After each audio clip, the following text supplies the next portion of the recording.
Hey there, friends. This is How I Write, and I'm your host, David Perel. My guest today is Jimmy Soni, who's an author and a speechwriter, and he is obsessed with innovation, endurance, and creativity. And in this conversation, Jimmy explains how he writes like an athlete and also the practical ways that he beats writer's block. Jimmy and I totally hit it off when we both realized just how inspired we are by the biographer Robert Caro. And Jimmy actually told me that whenever he's writing, he asks himself, what would Caro do if he was approaching this story? This episode stands out for Jimmy's deep, deep passion for the writing process. Okay, enough for this intro. It's time to rock. And good luck finding a better person to talk about the writing process with than Jimmy Soni. One of the gold mines in this book is your comments on notes and sources at the end. And one of the things that I found really interesting was this idea about writing a book upwards versus downwards. Talk about that. It's more of an admission of like who I am more than like necessarily an approach to writing a book. But maybe it's both. There are some writers who are experts in the field. They know everything or close to everything about a given field, and they're trying to take like this incredible thing they have in their mind, like that level of expertise, and distill it down for other people. And I think I described it once as like they're straining to be decipherable. They're actually trying to make other people sort of see the vision that's in their mind. That's one way to write a book, right? You're sort of like writing it downward. That's my description for it. The way to write it upward is if you are me, like a better than average charlatan, right? Who ventures into a field, knows nothing, and the goal is to take the reader along the learning journey with me because I know nothing and I'm not an expert. And that's a different kind of writing. It's a different kind of thinking. And like for me, I think, that's always how I want to approach books. It's the pleasure. It's what like Feynman, like the pleasure of finding things out. Yep. I want that to be a part of the things I write because I'm always like, I didn't know about PayPal before I wrote a book about PayPal. I didn't know about Claude Shannon before I wrote a book about Claude Shannon. But in some ways that's great because my reader doesn't know anything either. So if there's like terms of art or terminology, I have to make it reasonable and readable for people. So you're saying you didn't know anything about these subjects. At what point does an idea become, now I'm writing a book about it, right? Like with the Claude Shannon book, you discuss a conversation that you had with a friend, and you say that friend, like it was just a small thing, but he mentioned it, and you were like, that sort of led me down the path. Like at what point do you commit to it? How do you know that the time is right? Let's get really practical. Yeah. I have a Google Doc, and the Google Doc is books I should write someday. And it is about One page, 5 page, thousands of pages. It's well, here's what it is. So it's 5 pages, but if anybody were to look at it, like you would think that this person belongs like in an institution because the ideas are all over the place. Like if I see something, my first instinct in a lot of cases is I'll see something that I'm interested in and I'll go on Amazon to buy a book. And usually you can find a book and I'll just buy it, right? It's a person, it's a building, it's a thing, it's whatever. You find it, you buy the book. If I can't find it, I will just park these things in the books I should write someday list. And then I will occasionally just come back to that and start to think about, well, am I the right person to do this? Does the world need a book like this? Is this going to be interesting to spend years and years of my life on? With the books I've done, the way I always describe it to friends is there's generally like an empty space on a bookshelf. And I'm not a person who wants to do copycat books. I don't want to do like my version of, X, right? I want to find an ability to actually like scratch out new pages, new material that people don't know. So I'm always looking for that spot. Like it literally is like the metaphor. It's a metaphor, but I can often see the space on the bookshelf. Like I'll see the 2 books that would be like on either side of the book I need to write. And then once I see that, if someone else does it, great. Like that's fantastic. I would, in some ways prefer that. But most of the time, if I don't see that someone, bad, huh? Yeah, most being of the a writer is just that bad. Yeah. Most of the time, if I can't see somebody, I have to take it to its like logical extreme. So I have to sort of like write what I think it would be, do a proposal, see if I can get somebody to like bite on it. That's how I approach it, is looking for the empty space on the bookshelf. I think about this a lot. Like, when is a piece, when does it have what it needs? Like the core concept. And I felt this with my Peter Thiel piece. Like, it was just obvious. Peter Thiel is somebody who people are interested in. I felt like I had a unique insight that, like, a lot of people had read 0 to 1. And then the sort of secret was that 0 to 1 was based off of mimetic theory from Rene Girard, who is his professor at Stanford. But then what I realized was if you then follow it again, you end up that 0 to 1 is a business book based off of Christianity. And I was like, wow, that's really interesting. Yeah. But I think that what you're going for is this interesting mix of you're writing books where, to use that Feynman quote, it's the pleasure of finding things out. But at the same time, it's like knowing that the topic has the right shape to be interesting. So talk about how in the PayPal book, like, let's walk through the dynamics of like, what made this the right time to write about the PayPal book? What were we missing? Talk about that. It's interesting. I'm going to do a half beat before I answer the question directly. What you just said is spot on in a number of ways with respect to like your piece filling. It's like somebody should have done it already. Yes. Right. Yes.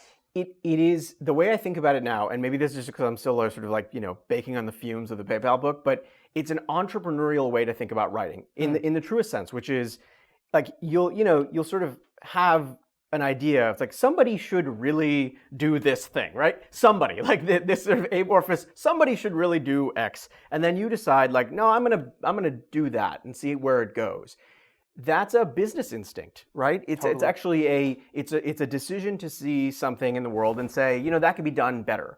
Like horse and buggies are great, but somebody should really automate this, right? Traveling on the road is great, but we should really be able to fly, right? Like, there's no PayPal book in the world. Somebody should really write that book. There's no piece about Peter Thiel's religion. Somebody should really write that piece. And then you just decide that you're going to be that person, right? Yeah, there's like a million other steps from that to finishing. But a lot of my thinking about ideas is I don't want to be the person that just like does the sequel to the sequel to the sequel of the first book you wrote, right? And there's a lot of that now in Hollywood. And like everything is a copy. And I really do try to think about, am I going to be able at the end of the years that I spend on a book, because each one takes between 4 and 6 years, will I have contributed something new? Will somebody be opening this up and say, oh, I saw this in some other place, or will they be able to say, wow, this was fresh? Like, whoa, this actually illuminated something. That's what I'm going for. And it's like a high bar, which is why I'm super careful, at least these days, about the things that I want to do. With PayPal, to dive really deep into it, these are some of the most covered people on the planet. There's not, Elon can't go on vacation without it being a subject of great interest, right?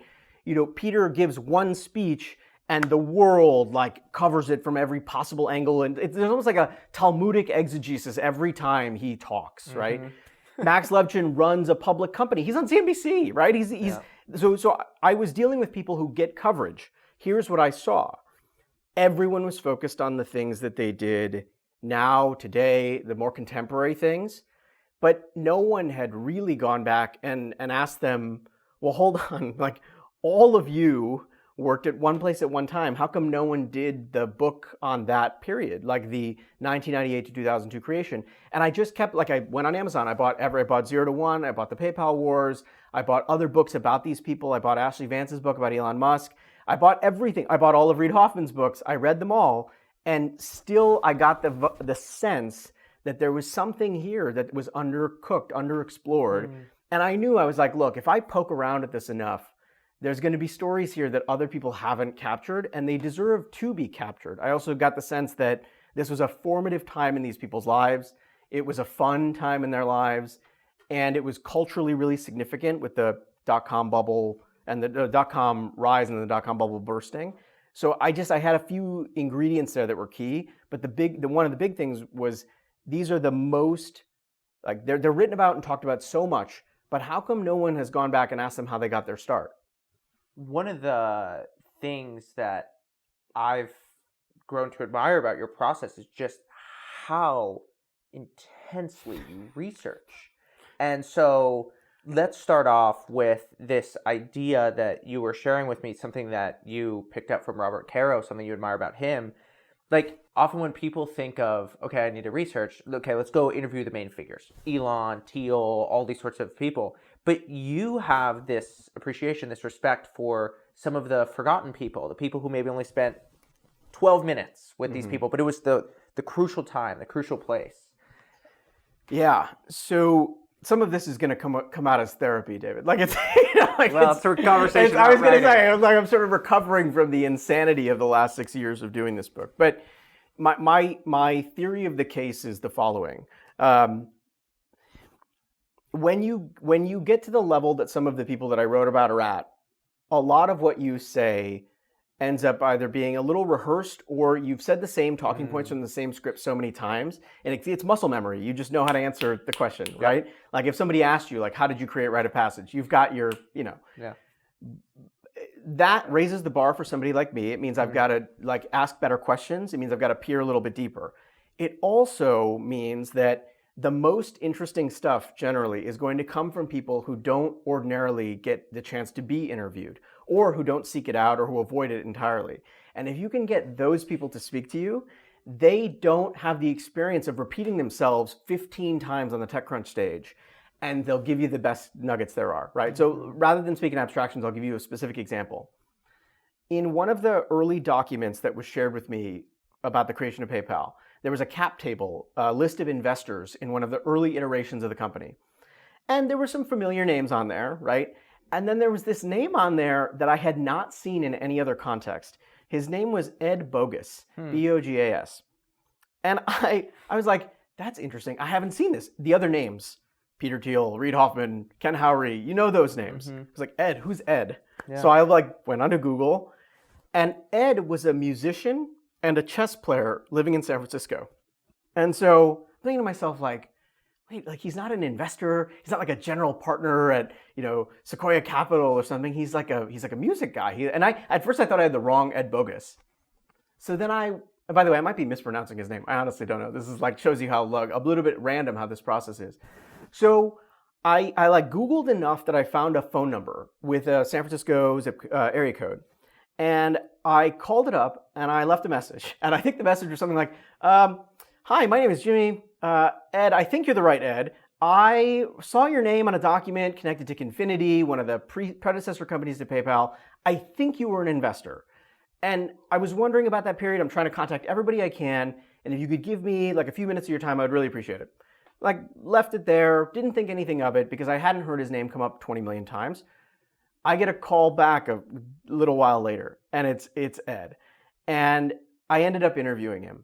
And from that interview came a nugget that spoke volumes. When Peter Thiel was raising money for the company that became PayPal, he was also playing a lot of competitive chess in California. Yeah. And one of the people that he played against was Ed Bogas. And he and Ed, I guess, developed a chess bond, a friendship. And Ed was one of the people that he reached out to for seed capital for PayPal. Not because he was connected in tech, not because of anything other than he knew Ed and he thought he might be into it. And he shows up at Ed's house, and Ed told me the story. He said, yeah, Peter, said, I'm raising money for this company. I have this guy, Max, I'm working with. And what Ed said to me is the level of competitiveness that Peter had on the chessboards convinced me that whatever they were going to do, it was going to be successful. So I went into the back, I got a checkbook, and I wrote him a check, and I gave it to him right then and there. And I was like, that's incredible. And he said, and he even said to me, he's like, it's not something I do regularly. He's like, it's not something I'm not an angel investor, but I had just seen how intense he was on the boards. And I could tell that if he wanted this company to be successful, he would work night and day to make it happen. That anecdote has a bunch of different lessons embedded in it. It has a bunch of different characteristics in it that make the story come to life. But you would not get that anecdote from Peter Thiel, right? Too much has happened in Peter's life. There's too many big decisions, little decisions. There's too much noise, right, from the PayPal years to now. He may never remember Ed Bogas. If I asked him about Ed, he might not remember. But Ed will remember investing in that early iteration of that company and told the story with real delight and with a kind of randomness that I couldn't have captured any other way. I can't make up that story, right? It's sort of crazy. You find those stories when you interview people who are not on the front pages. And I think if you're, at least for this kind of book, it's tempting to just spend a lot of time with the big figures and the famous faces because they are who they are. But it's more valuable to speak to people who didn't get the limelight because they actually share the most interesting stuff. Here, the other way I like to put it is like people think the most interesting stuff in the company happens in the boardroom, but we all know that's not actually true, right? Like the actual substance of making something work happens at all levels, and you have to speak to people who, join the company for like a hot second, who answer customer service calls, who fight fraud, and who are the CEO and CTO. That's my big sort of theory of the case is that you will find these great stories when you find Ed. Like you find Ed and he calls you back and you're off to the races. How in the world are you managing all this information? A lot of coffee? No.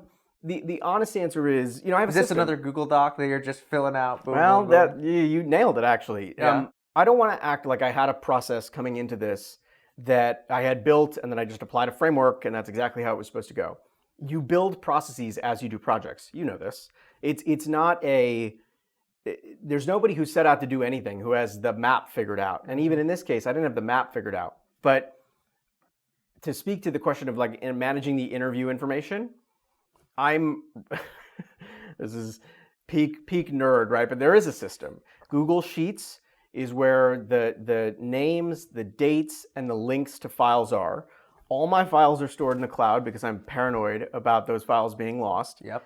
The audio, I'd always like have almost 2 copies of the audio, right? They'd live sort of in the cloud and then like on a thumb drive. Otter AI transcription. Otter AI transcription, which is the best for my money, the best transcription service because you pay a flat fee and you don't have to pay per minute. It's incredible. It's amazing, and it gives you exactly what you need. The UX is really good.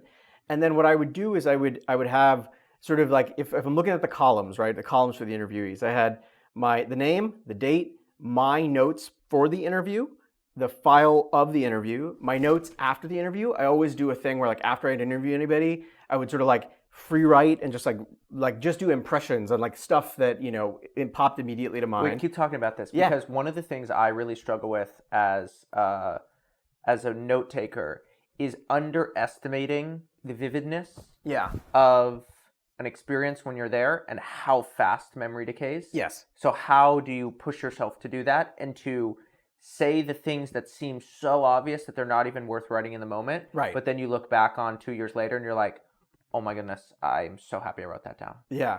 So oh man, this is the best. I get to talk to you about all the things that everybody in my life does not want to hear about anymore. So here's what I would do. One really important safeguard is making sure that you are recording the interview itself, so you're not worried about remembering every detail. Now, that's key. It seems sort of obvious, but I'll speak about it, the importance of it, because it matters a lot. It actually affects my whole process. You don't want to depend on memory, so you record the interview, but you also don't want to record the interview in a way that's obtrusive, right? So I'll give you something specific. I never had in my hands, I would never hold the phone, and I would never have a laptop. I only had a pad of notebook paper or pieces of paper with my questions on them because I wanted the technology to be taken out of the equation. Technology was too distracting for me, but if I had a phone on the table between us, I knew that system was capturing everything needed, right? I was never going to need a backup for that. What I would do after key interviews is 2 things. One, I'd open up a Google Doc and it was basically called like post interview. So like, let's say it's Reid Hoffman. I'd do like post Reid Hoffman interview. And I would just sit and I would just type everything that stood out to me for like a minute or 2. Then I would actually turn the voice recorder off for the interview, but turn the voice recorder on again to do a new file, meaning my voice recording software on my iPhone. And I would record all the impressions that I had of it, right? So I remember after I interviewed Elon, I did like 2 minutes of like, here's what it felt like, here's what it was, here's some things I remembered. And I would just sort of like do that to capture it all.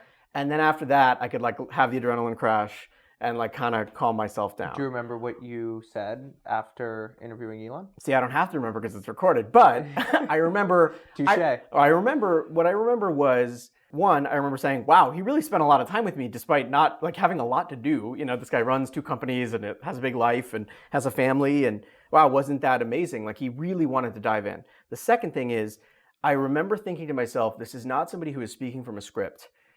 Every question I gave him, it's clear he'd answered some of them before, but it was also clear in the moment that he would think about ways to say them differently, or like actually pause to process. So he is thinking on the spot. There's no ventriloquist. He's not a ventriloquist dummy, right? Nobody's like feeding him lines. He's literally thinking in the moment. I remember being like, wow, that's amazing, because most people at his level don't do that. They're very scripted, highly scripted, because there's a lot of stuff on the line. They have risks. People come at them all day, right? Yeah. Jim Cramer's like shouting at them all day. That was number 2. Number 3, I remember remarking to myself on how casual it all was. We sat in his living room. We ate food during the interview. It was a Saturday afternoon catch up, you know? I remember thinking, wow, I just did not feel it did not feel like we were on stage. It felt like I was talking to him and just, we were riffing, you know? And I remember commenting on that. But the way that I captured those memories after each interview was just audio and a little bit of Google Doc work, because my fingers might remember different things than my voice does. Yeah. And so I would just, like, I'll give you an example of something that didn't make it into the book. One of my interviews with Peter Thiel, we were talking about the market cap of and the success of PayPal relative to big competitors like Visa and MasterCard. And there's a gap in the interview transcript, and the only way that I would have remembered this is by doing the after the fact stuff. I asked him, I said, you know, it was something like, how do you think you guys outflanked these other companies? And then I mentioned something about the market cap. And midway through my interview with him, he pulls out his phone and goes, hold on, let me check. He was checking PayPal's contemporary value against the value of its competitors. And it was the funniest situation to me, because I'm thinking to myself, like, you guys won. Like, you've won in every way you can win. You outflanked them. You went public. And yet, your competitive drive is so strong. It is so deep that you have to look right now to see if you're still winning, right? And I found it endearing. I sort of thought of it as like, this is how Michael Jordan plays basketball, or this is how, you know, David Goggins runs ultramarathons. Like, for Peter Thiel, PayPal must be dominant even today. You know, I just want to stop you right there, because I think that this is slightly separate from writing, but I think that it's a really important observation. People don't think of great business people as professional athletes in terms of their dedication, their rigor, their intensity, their insanity. They are just as good at their job, someone like Elon, someone like Peter Thiel, as Michael Jordan is at basketball. Yep. But you can't see it in the same way. Right. And so a lot of these things, I think once you apply the professional athlete model, they become quite obvious. Let's bring it back to what we're talking about. I treat my writing process like an athlete. And I draw almost all my metaphors about writing from sports. I grew up in the 90s in suburban Chicago, so the Bulls were a big part of my life. Yeah. And then Last Dance debuts, and you get to see into the mind of somebody like Michael Jordan, who is that competitive and that driven and that willing to work and sacrifice what he did to win. Yep. And I think a lot about, people think of writing as a creative activity, and part of it certainly is. If you start to think of your writing process as an athlete, you treat it very, very differently, right? You do reps, you do sets, you think about recovery, you think about training, you think about discipline, you think about time management, you think about energy management. Those are, like a lot of them, athletic concepts. Yep. So I think about writing actually as like an athletic process, but you're 100% right that the true titans in business really do. That's why there's a lot of crossover sports analogies, things like that. Yeah. But back to so to put the button on the thing, the only way I remembered that Peter had looked up the market caps was because I noted it to myself after, like, how nuts is it? How cool is it that the competition, the competitive drive and the fire burns so brightly that 20 years later, he's like mid-interview and is pausing me to look up to make sure that PayPal is still winning. I was blown away. I was like, that's awesome. I was like, that's amazing. That was one of the coolest things. And by the way, never made it into the book because I just didn't feel like it fit. There were other examples of competitiveness, but I remember in the moment knowing that I would have forgotten that because there was going to be no audio record of it. He wasn't voicing out loud what he was saying. He just did it on his phone. It was an interruption, but it was an interruption that I was able to capture. And I remember just thinking it was really emblematic of him and of parts of the story. So you have 15 days of recorded audio and you have Confinity alerts set for every single time that word is mentioned. So you find something, you're like, okay, I just need to write this down. Yeah. Where does that thing go? So I'll walk you through every painstaking part of the process. Give it to me all. Because it is the part of it that nobody sees. It's the part of it that's hard to appreciate when you're holding the finished book in your hands. So I wrote raw material that totaled around 470,000 words. So the book So is the average book is about 60,000 words. So that's about 8 average books. And this book clocks in at around 170. Okay. And so I basically cut out 300,000 words of writing that I did that's not ever going to make it into the book. Yep. My process begins with Scrivener. So Scrivener, some of your listeners and people watching will know it's an amazing, it's sort of like, it's like somebody sent Microsoft Word to the gym for 5 years, right? And like Microsoft Word just got super souped up. Yeah. But it's an amazing process. It's an amazing piece of software for people who are writing longer books or longer projects in general. Yep. And there's a few little UX tweaks that they did that make it really user-friendly for me, mentally really user-friendly. They have like a little word tracker. And if you hit your word count for the day, it goes from red to green. And psychologically for me, that was like a big thing, was I would set a word count and I would try to hit it during the early stages of the book. That is where I dumped all of the raw material for the book itself. Part of the other UX thing they do really well is they allow you to organize information on the left in a series of folders.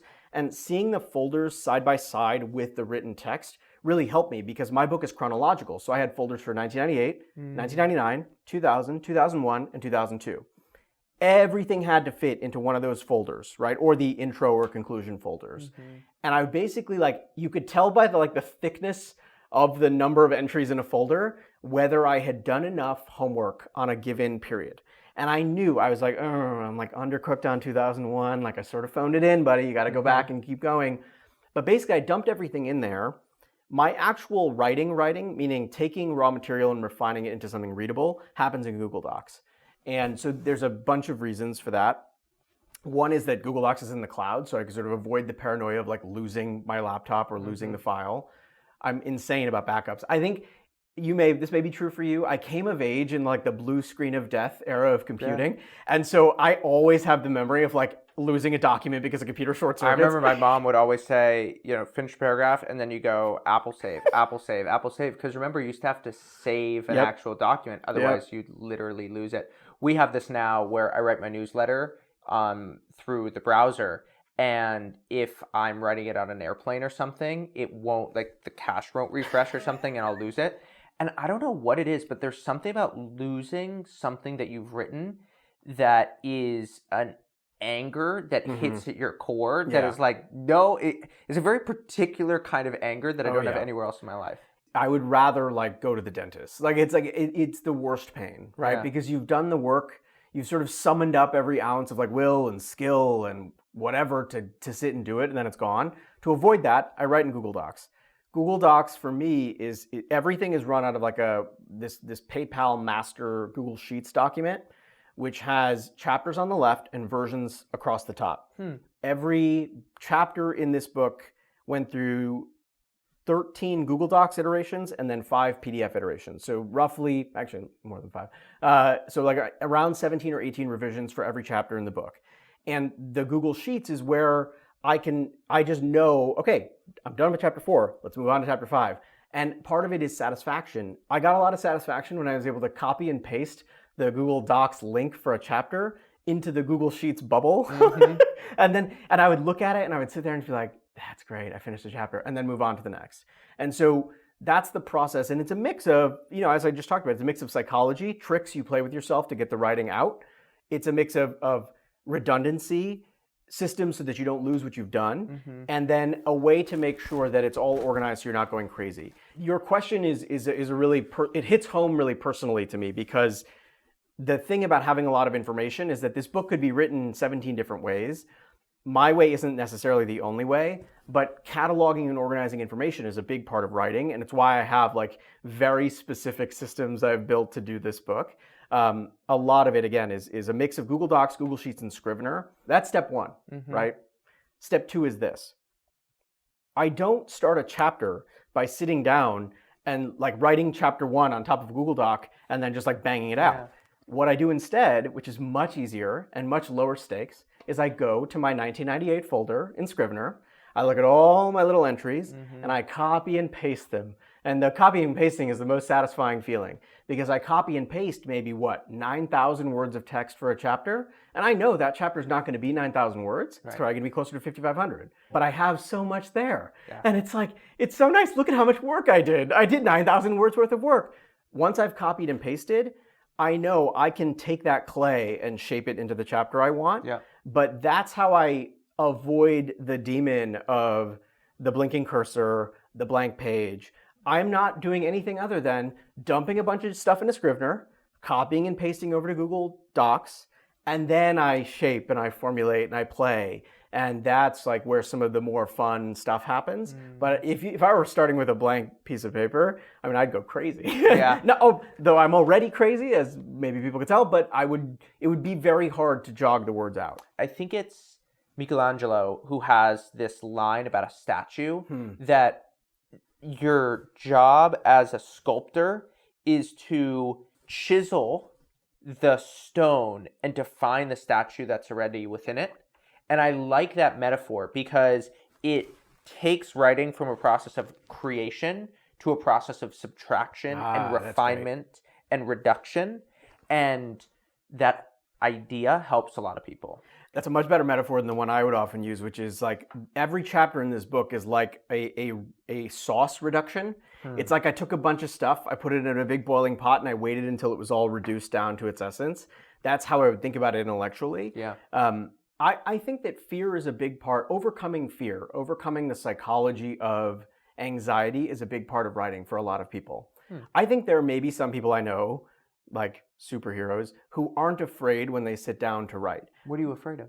What am I not afraid of? Right? I'm a nerdy kid who grew up in the Midwest who played a lot of video games and had immigrant parents. I'm afraid of everything. You know, it's like anxiety is a big part of my life. But what you do for me, what works well is finding ways to fight the anxiety is actually also a way to be productive and creative. Let me give you a couple specific examples. One of my favorite things, and bless them for doing this, that Google Docs did that helped me a lot is voice typing. Their voice typing, if you go to tools and you press voice typing. I've never used this. Oh, I'm about to save you years of your life.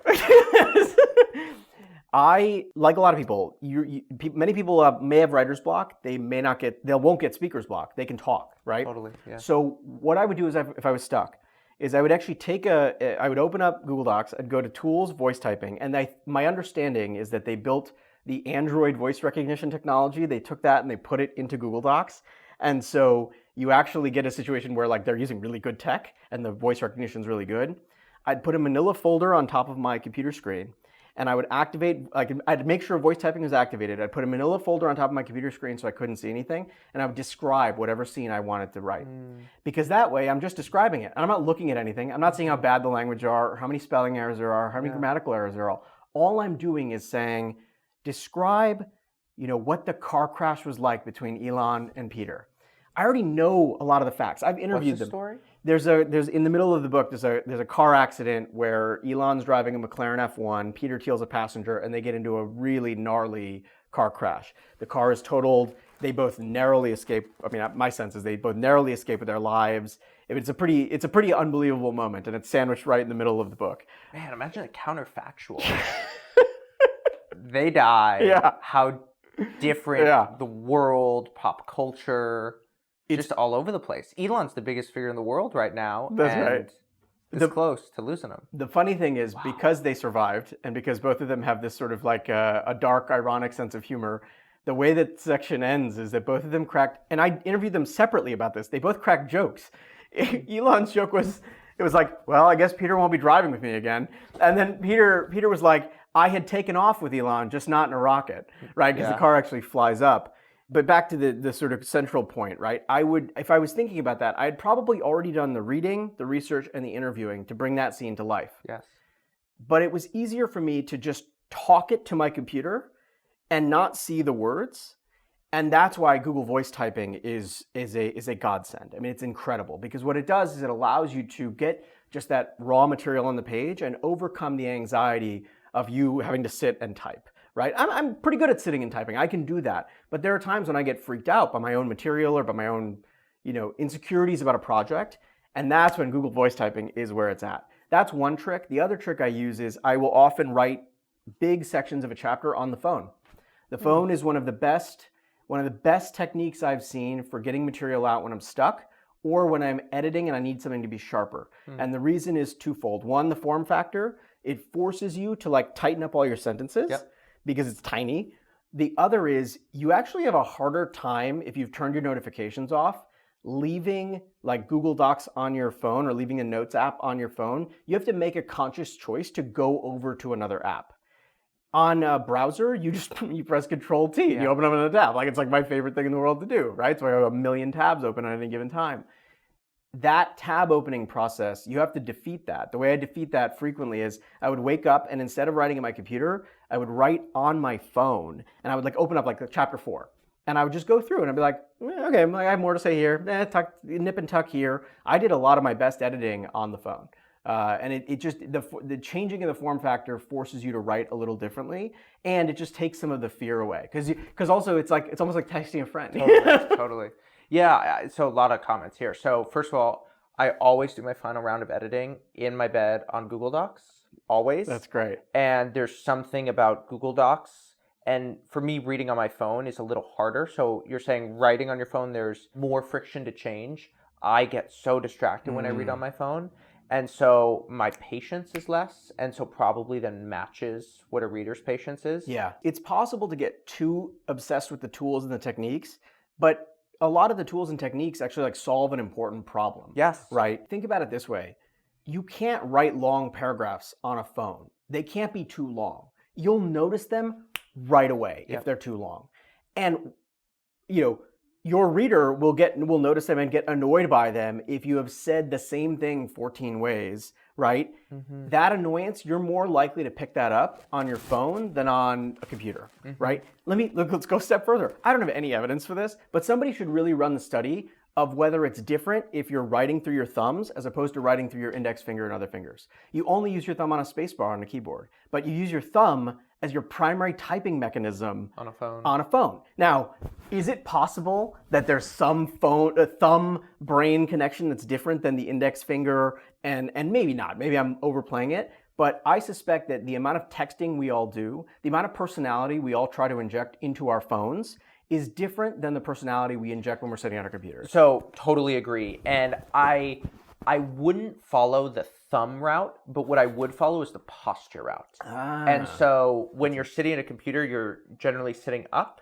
You're in sort of an office chair. Right. When you're sitting on your phone, you're generally on the couch, slouching over, or in bed. Yeah. And I think that the mind-body connection is strong enough that there would be a kind of casualness and a sort of unblockage that you would have from being on your phone versus the computer. One of my favorite writers, one of the writers I most admire is Michael Lewis. And his books are they're just legendary. And he has a way with words that, I'll never achieve because I didn't grow up sitting on New Orleans porches listening to people tell stories, right? I grew up with like broken English and all the rest, right? He has this story he tells about how he got his process started when he was writing. He would write letters to friends about adventures he was having while he was in London doing like a graduate degree. And the letters started to like be funny and make the rounds and would be passed around his friends, I gather, or something like that. And the same, I think, is true when you are writing on a phone as opposed to writing on a computer, because you have an informality, a casualness, right? And I do think that like that, listening to him, because what he would say then is like that affected how I wrote my books. Because I would think about like, well, what if I'm just telling this to a friend of mine? Like how to make it funny, how to make this person laugh. Yeah.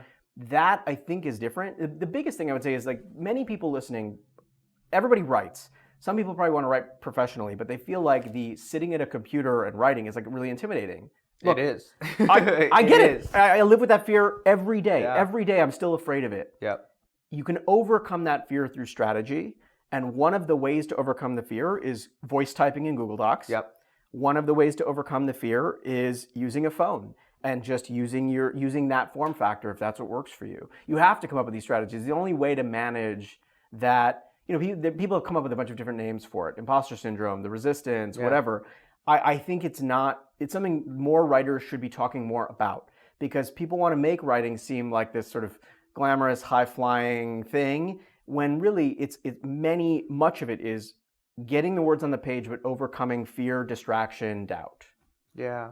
One of the things I do with voice typing, because I use a lot of that always with Otter, is I'll sequence it a couple times. So what I'll do is first draft is I'll say, I can voice type for as long as I want. Okay, so I get the story out. And then I say, okay, now I got to say the same thing, and I have a 2-minute timer. Yeah. And then I say, now I got to say the same thing in 45 seconds.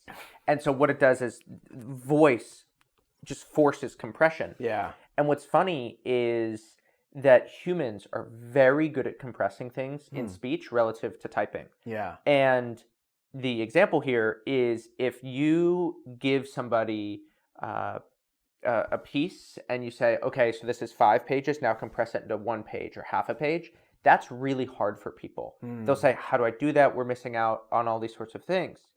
Now, if you were to say, okay, you just told a story in 5 minutes, now you got to do it in 30 seconds. There's something about speech and the ability for people to compress their language that's just totally intuitive for people. And that's like the essence of a lot of great writing is that level of compression. Look, I compressed 470,000 words into 170,000 words. This is like an area, where I think a lot about decisions. I think a lot about subtraction. I think about a lot about what to cut and what to keep, what details to bring to the fore and which ones to avoid, right? How do you know? How do you know? It's a very good question. Some of it is you read a lot, right?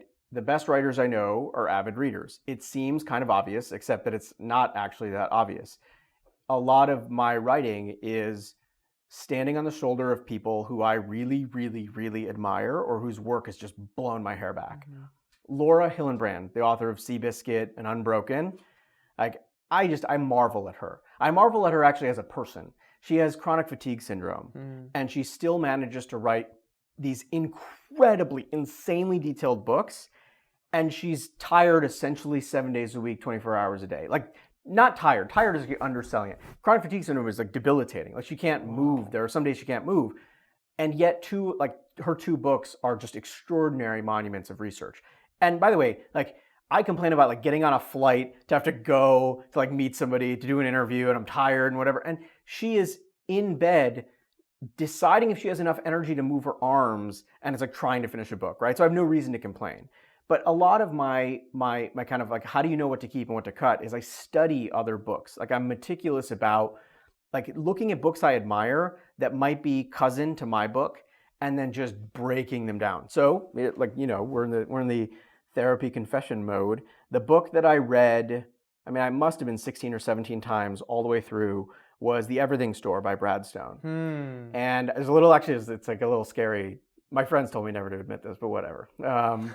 They don't like hearing about this stuff anyway. You do. There's tick marks in the back of my very, very broken copy of The Everything Store, and as a tick mark for every time I read it all the way through. And I knew that I wanted to do the PayPal story, which would be new, but with the same level of quality and readability that The Everything Store had. Because Brad Stone's book was remarkable. It was really a balanced look at Bezos' psychology, the creation of Amazon, the heyday of the internet back in that era, as well as just a bunch of great stories from the early days. And I was that's what I want to do. Yeah. So I didn't just read the book, I obsessed over it. Before I would start writing PayPal every morning for probably 3.5 years, I would spend exactly 10 minutes reading The Everything Store. My friends would ask me why the same book over and over again. It's not the Bible. And I was well, it is to me. Yeah. But also it gave me what I thought of as a running start. So I'd read it and I'd read some section, and then all of a sudden I'd be okay, now I got to go do what Brad did. I'm just Brad, but for PayPal, right? And I would obsess over the questions he asked. So I'll give a specific example. I do a long riff on where the name PayPal came from. And I had to do a lot of research to actually figure it out. It's not a name that immediately jumps to mind, right? I knew to go down that line of questioning because there's a bunch of pages in The Everything Store where Brad explores where the name Amazon came from. And about the fact that Bezos still owns one of the previous names of the company. He thought about Relentless.com. I love that story. He thought about calling it Relentless, and if you go to Relentless.com today, it redirects you back to Amazon. He had thought about Cadabra Incorporated. That was the original name of the company. And I remember thinking like, wow, how cool is it that Brad Stone went back and like had the thought of like, where does the name come from? And I was like, that question, I need to take that question to its nth degree for PayPal. So I did. And I just found everybody who could give me any bit of information about the name. I found PowerPoint slides, the whole thing. It's all in the book. But the point is, reading over and over and over again something that you admire teaches you not the answers, but the questions. It teaches you, interesting. Here's how a personal detail about Jeff Bezos mixes into a business book. So how do I make a personal detail about, I don't know, Max Levchin work in a business book, right? Mm-hmm. Oh, Brad already did it. I just have to study and understand and really dive in. So that's one, to answer your question, like how do you know what to keep and what to cut? You can develop taste through rigor. You can develop taste just by like reading the same thing over and over and over again, if it's the high watermark, the model for what you're trying to do. And that's like one of the tricks. The other trick is to have a really good editor. I was blessed. I had 2 really good editors at Simon & Schuster, and they would ask questions. They would say like, do you think this is right? Do you think maybe you're overplaying this? That kind of thing. The third piece of it is you apply the Apple model to a book or to any piece of writing. Apple's big thing for many years, or like one of the big things that was a Steve Jobs philosophy, was like surprise and delight, right? That that his products, maybe it's him, maybe it's not. I don't know if I have the reference right, but he always said that like that people should be delighted when they open up Apple packaging. So he was like obsessed over the packaging itself, like what it felt like to actually open the box, to take the thing out, to have every part of that UX be really good. Books have a UX. I have an Apple package upstairs that I haven't thrown away because it's so beautiful. It's on my desk, and everything from the pair of AirPods I just bought is displayed right there. Yeah. I just don't want to throw it away. Yeah. You can apply the same motif to writing. You have an obligation, if you're writing something that's 400 plus pages, to be surprising and delightful. You want a gem on every page or on every other page, especially if it's about people like Elon Musk that are just like covered to death, right? And so I would often think about that, like, have I left the reader here with something that's gonna like make them smile, make them laugh, make them think, right? And I was very consciously trying to do that. But that, by the way, is what leads you to cut so much. Because I would read something and be like, oh, that's stale, that's boring, that's dumb. Like that's been, but it's played out. Everybody's already said that. 14 people before me said that. There's no point there, right? But it also leads you to like fun little things, right? So I'll give you another example. This one's fun. There was a moment in the book where Elon closes the big financing round for X.com. X.com is the predecessor company to PayPal. And he's closed this big round of funding from Sequoia Capital. And I have to figure out how to get the reader from that moment to the next section. And the next section deals with the fact that even though Sequoia had invested something like $5 million, they were really just investing in Elon. There were ideas, but there wasn't really a fully formed product yet. And I remember thinking, like, how am I going to make this like, it's like funding. It's like closing a round is not the most fun thing. Like, how am I going to make somebody laugh? And I remember somewhere in my mind, I remembered, oh yeah, funding secured. Because there was that funding secured tweet. And obviously like it caused him a lot of drama and whatever. But I remember thinking like, how funny would it be if I did funding secured? But what exactly had Sequoia Capital invested in? And that was how I transitioned that page. And there might be 5 people in the world who get that joke or who see it for what it is. But I got it and it made me surprised and it made me laugh. So I was like, this is going to make other people laugh too, right? So I think a lot about the surprise and delight piece, which also drills you down to like, cut this, keep this, do funding secured, instead of just asking the question, but what had Sequoia Capital invested in? Such a boring question. Right. But doing funding secured, it's like an inside joke, but it's a hilarious inside joke. And I had so much fun. Every time I read it, even now, I laugh at my own jokes, right? Which is maybe a little pathetic, but it works. Raymond Chandler, the novelist, he wrote on a typewriter, and his rule was that every page, something important had to happen. That was his thing. So if he won a page and nothing happened, scrap the page, rewrite it. Yeah. Not everybody's going to be writing book-length material, but the obligation of good writing is the same, right? It's like to have humor and voice and warmth and surprise. And these are things that like... Why is warmth important in writing? It doesn't matter in all writing, right? So there's some journalistic writing that's more investigative, right? Like if you're writing about Theranos, you don't need to be warm. You need to stick to the facts and be almost dry to a fault. Like you need to just tell people what happened. But I think that if you're trying to tell a story where there are characters, like especially characters that have specific personality types, and you want the reader to feel like they're in their heads, right? So warmth matters because if you're going for warm words, this is sort of in that William Zinsser On Writing Well, right? It's one of my favorite books about writing, and he talks about warmth. Warmth is the quality for him of specific word choice, right? So he writes about something like how the word soft has a feel to it. Like soft, right, is different than smooth, right? Slick. Yeah, a lot of reading happens in the ear, Yes. right? And so I am often thinking about warmth as like the quality of like, what does it mean when somebody sees a certain word, and like, how's that going to sound to them? Are they going to feel like they're being beaten over the head? Or are they going to feel like, oh, they're in this story with me. They're with me, right? There's the Elon Musk that I was interviewing at the height of his powers, right? Richest person in the world. But the person I was writing about was the Elon Musk at 19 and 20 years old. When he's leaving college, has no idea what to do with his life, or some idea, but doesn't really know quite how to get there, and is figuring it out and has all the same anxieties I did when I graduated college. What am I going to do with my life? How am I going to make it meaningful? What are the things I care about? How do I align what I care about with making money? All those same questions. In order to write from a place of warmth, like in order to get that across, you have to write from a place of like, man, you were a kid figuring it out. And let me put myself in your shoes. You have student loan debt. You apply to Stanford and you get a scholarship to do a PhD program.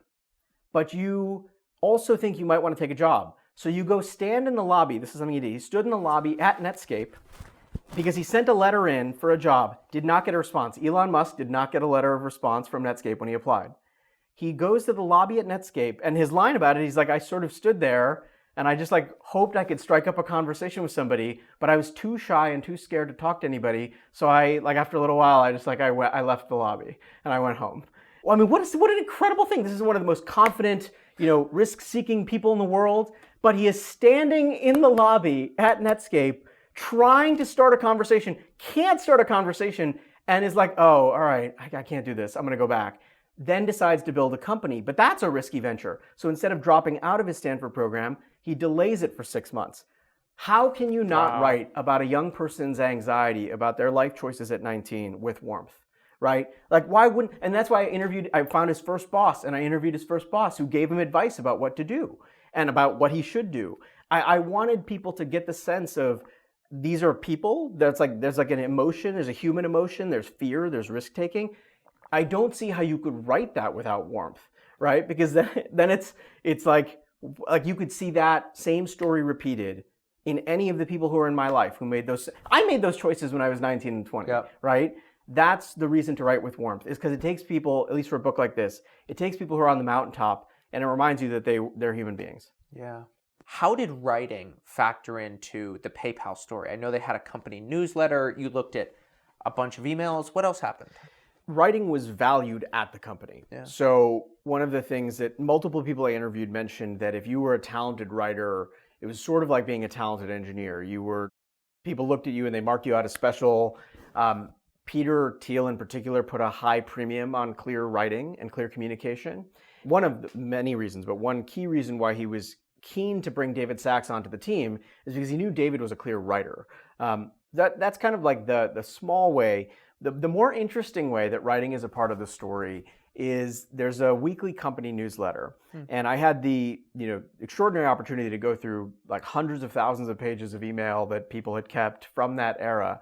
And one of the things that I found was this weekly company newsletter called The Weekly Expert, and then it transitioned to being called The Weekly Pal.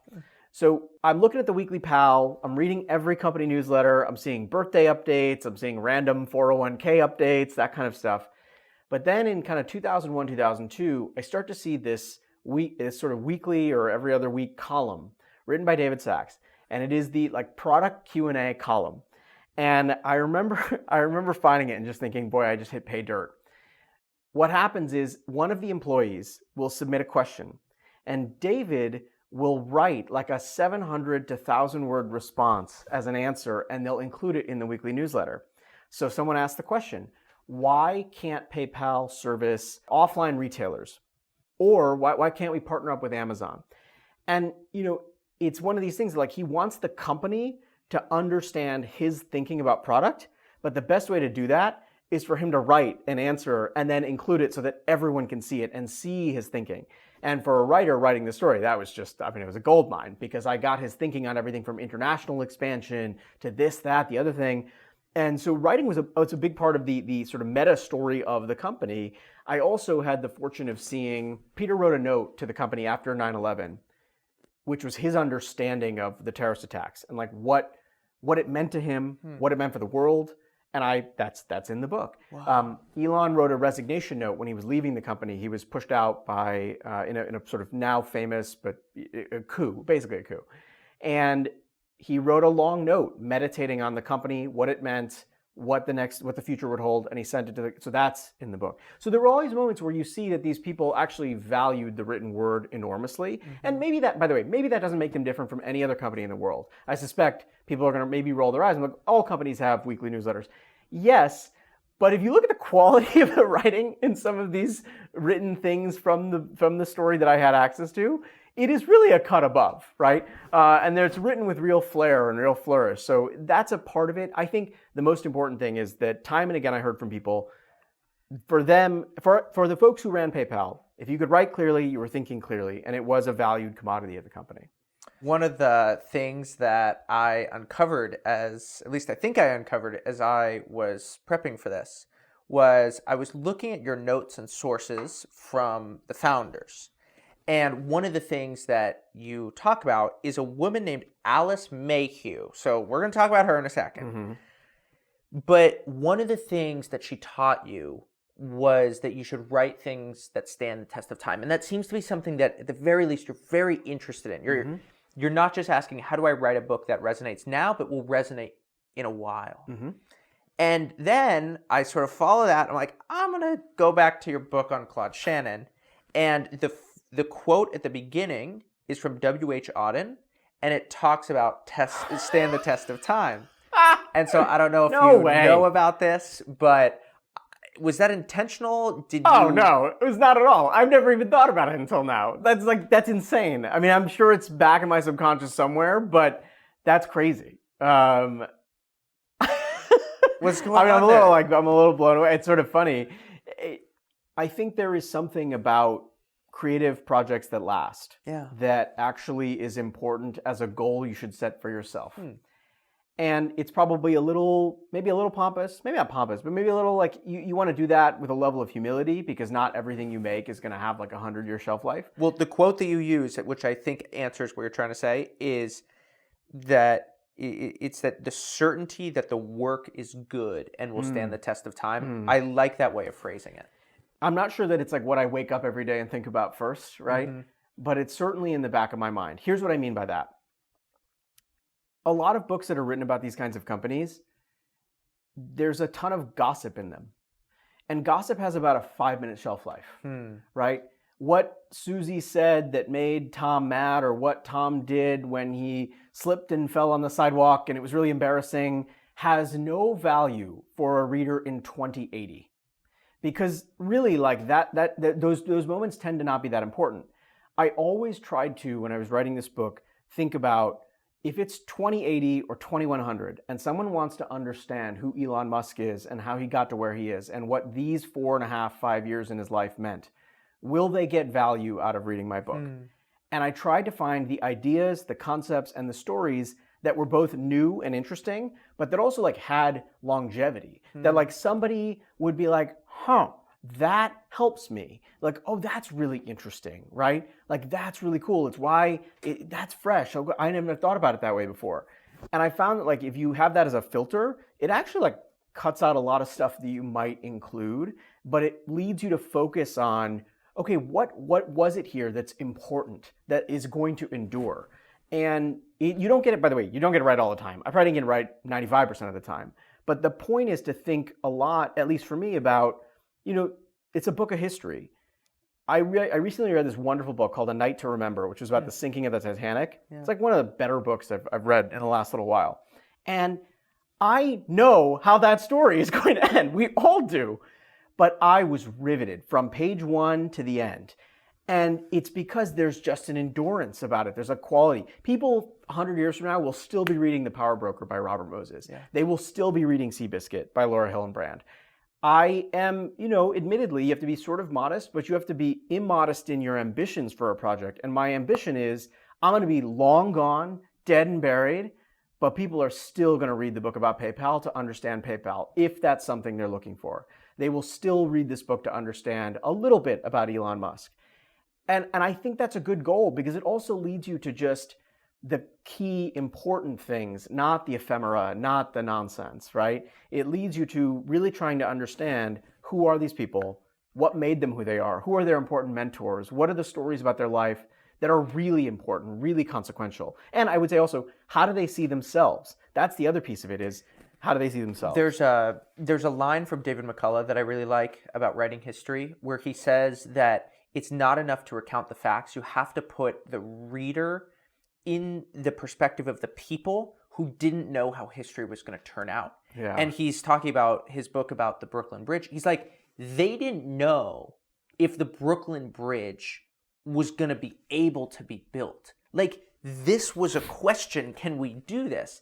And now we look back at the Brooklyn Bridge and we're like, well, of course it was built. Same thing with the Titanic. The people on that ship, they didn't know if they were going to survive. They didn't know what was going to happen. They were just on a trip. Yeah. And so that, whether you want to call it empathy or something else, I think that is another thing that you're striving for, and you're a kind of historian.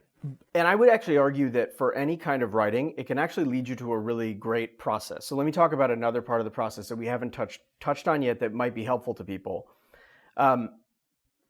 I have an insanely narrow media diet when I am in the middle of a book. Oh, that's interesting. So people think like, oh, like you've got to read widely and like you've got to like know everything that's going on in the world and you've got to follow every Elon update. And no, actually, I forbade my friends from telling me anything that was going on in the lives about the founders that was contemporary news. I unsubscribed from all news-related newsletters, and I actually like came late to everything that was funny and interesting. So like I found out much later. The funding secured thing Right. you found out later. Yeah, or like he was on SNL and I didn't know about it because I like had like avoided, blocked it out, not paid attention, right?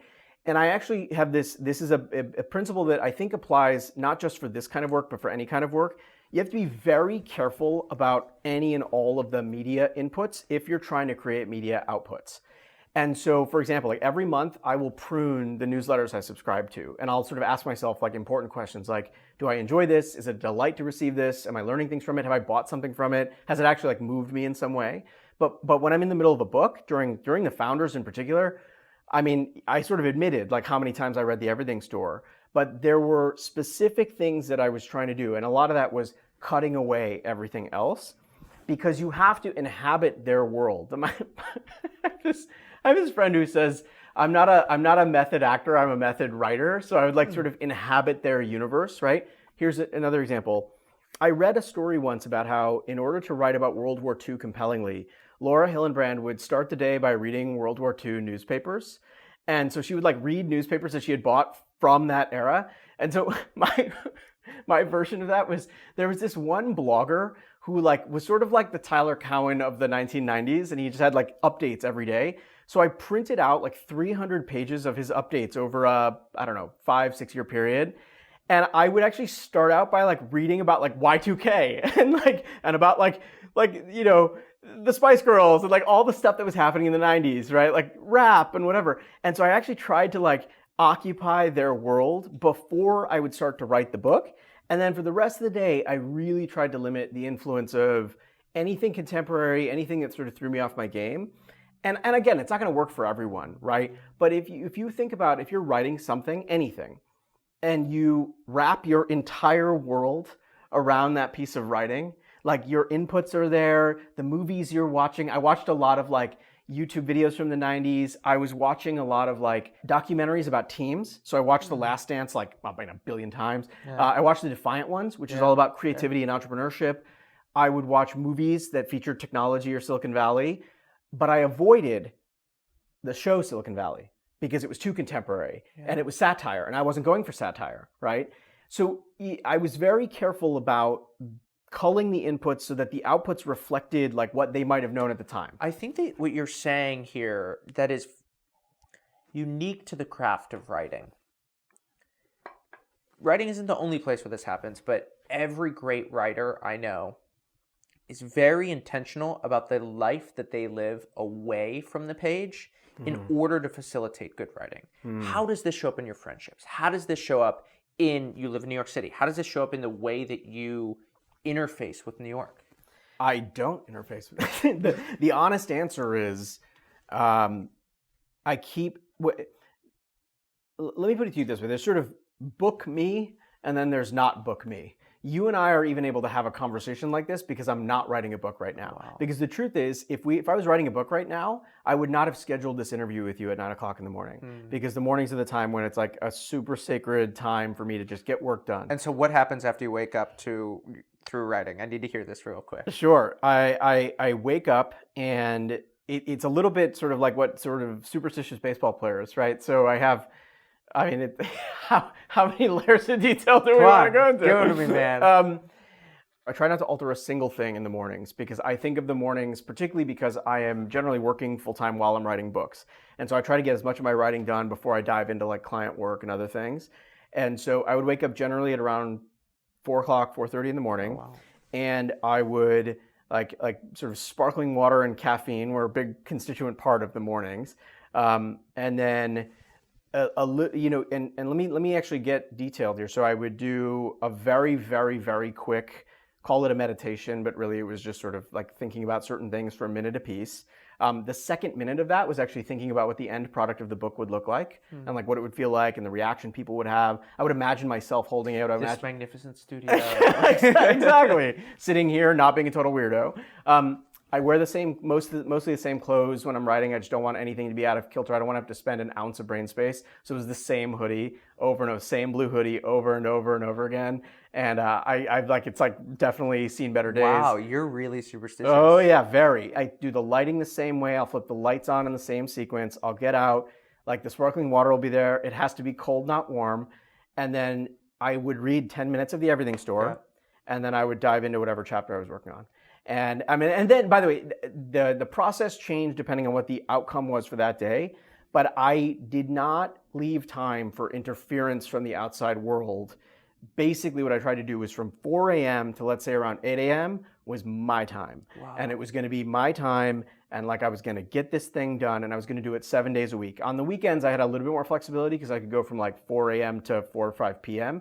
But it was 7 days a week, Thanksgiving, Christmas. I worked every holiday. I worked on vacations. I didn't even take vacations, honestly. I took one vacation with my daughter, but I would work before she got up and do that. It sounds nuts. I mean, some people might say it's nuts, but I can also tell you that like I miss those mornings. Those are the most thrilling mornings ever. And it was awful and fun at the same time. You don't get that though unless you need to write.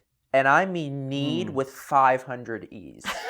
Why do you need to make things like this? Yeah, I don't think I'll have a complete answer because I think it would have to be, you'd have to look at it. I'd probably have to look at it with a little bit of distance, a little bit of critical distance to really answer the question. I'm not talking about this book. I'm talking about writing.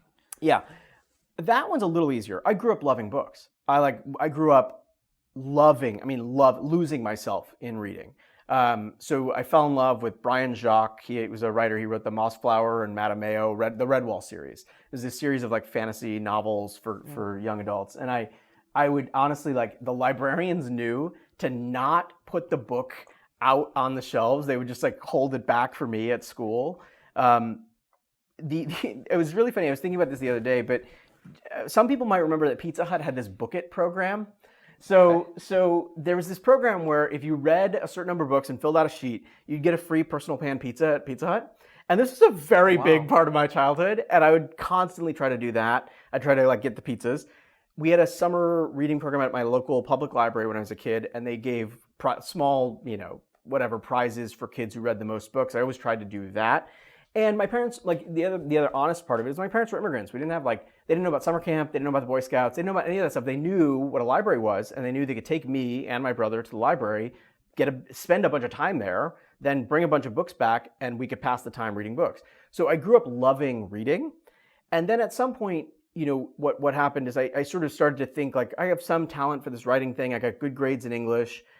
And then from there, public writing became a thing. I wrote for my school papers, right? And then how did that change? Writing in public, how did that change what you wrote?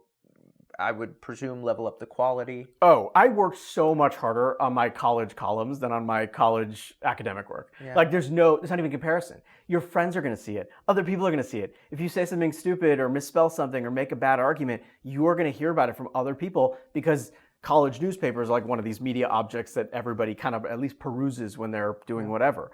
I sweated those columns so much, but it taught me how to be a better writer and how to not communicate for professors, but communicate for the public, right? And admittedly, it's like a small public, you're contained at a university, but it was one of the most important things that I did in terms of leveling up as a writer. But that's where the compulsion starts to build. Then you do one book, and then you do another, and then you start to realize, like, I enjoy this. What I enjoy, I think, is you see how there's like a physicality about the book. Like I don't do woodworking. I don't work with pottery, but there's a quality of knowing 6 years ago there was no founder's book, and now I can physically hold the founder's book, and there is something about that act of creation that lights me up. I can't precisely tell you what it is, but I can tell you that I love it and that I want to keep doing it in the same way that, I don't know, that like sculptors sculpt or whatever. Like it's like a thing I know. I'm like, I want to keep doing this because I like that there was nothing and now there's a 400-page something. It's a thrilling feeling. To go back to Alice Mayhew, she's just this legendary editor. Talk about her and why it's so important from a book to an essay to write the introduction at the end. Yeah. It's so to give listeners and folks context, Alice Mayhew passed away in 2020. She was like she was a legend in Simon & Schuster, but she was a legend within book publishing. It's hard to even list the names of the major nonfiction authors that she mentored and edited. Bob Woodward, Walter Isaacson, Doris Kearns Goodwin, David Maraniss. I mean, on down the line. She once bumped me for a phone call because RBG was late to a phone call they were supposed to have, and she was like, "Jimmy, I'm so sorry. I need to bump your call. Ruth Bader Ginsburg's on." I was like, "You can bump me, like, please." Like that's an honor. That's like that's incredible, right? She worked with Jimmy Carter on his book. So Presidents, the biggest nonfiction authors ever. And she was a legend. She won every award you could win, but she had ferociously high standards for writing and writers. She's intense. Very intense. In fact, the joke among what we call like Alice authors, the joke is like how afraid all of us were of like the updates and the check-ins and the lunches because she was really intimidating. She was like 5'2" and she scared the dickens out of me. Like it was crazy. You'd get there and she had read every newspaper back cover to cover and she would launch right into some political thing and then you would say something about your book and she'd be like, no, that's not it. I made the mistake once this was a funny mistake and this is to your specific question. I wrote an intro that I thought would be the intro to the PayPal book, but I sent it to her not having written the rest of the book. And I get this call, and she is like, "Jimmy, how dare you write the introduction to the book before you wrote the book? I don't want to see this. Get it out of my face." And I was really scared. I'm a lot younger and a lot less successful than her other big name authors. I always felt like I was at the kids' table, but now I really feel like I'm at the kids' table.